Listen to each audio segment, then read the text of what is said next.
నిన్న Telugu Desam party first ఈ అంశం మీద ముందడుగు వేసింది. ఈ అగ్గిని పూర్తిగా చల్లార్చేందుకు, ఈ మంటలను, ఈ ఉద్రిక్తతల్ని తగ్గించేందుకు చాలా క్లియర్ కట్గా డిప్యూటీ సీఎం పదవి లోకేష్కి ఇవ్వాలనేటటువంటి ప్రచారం ఆపండి, సోషల్ మీడియాలో నియంత్రణ పాటించండి, ఈ అంశం మీద ఎవరూ స్పందించొద్దు, ఎవరూ మాట్లాడొద్దు, ఎలాంటి ప్రకటనలు చేయొద్దు, సోషల్ మీడియాలో కూడా నియంత్రణ పాటించాల్సిందే అని చెప్పేసి హుకుం జారీ చేశారు. కీలకమైనటువంటి ప్రకటన పార్టీ కార్యాలయం నుంచి వచ్చింది. అది కూడా దావోస్ నుంచి ముఖ్యమంత్రి చంద్రబాబు నాయుడు ఆదేశాల మేరకు ఈ ప్రకటన వచ్చినట్టుగా తెలుస్తోంది. సో ఫస్ట్ స్టెప్ అక్కడ పడిందనమాట.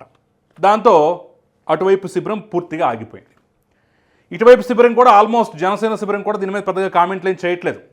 కానీ ఎక్కడో ఒకటి అలా రేగుతూ ఉన్నటువంటి క్రమంలో తాజాగా ఈరోజు జనసేన పార్టీ నుంచి కూడా కీలకమైన ప్రకటనలు. అసలు ఈ అంశం మీద ఎవరో మాట్లాడొద్దు, ఎవరో ప్రెస్ మీట్లు పెట్టొద్దు, ఎవరో కామెంట్లు చేయొద్దు, సోషల్ మీడియా పోస్టింగ్లు అసలే చేయొద్దని చెప్పేసి ఒక కీలక ప్రకటన. అంటే నిన్న తెలుగుదేశం, ఈరోజు జనసేన రెండు కీలక ప్రకటనలు ఇచ్చేసరికల్లా పూర్తిగా ఈ మంటలు చల్లారిపోయాయి.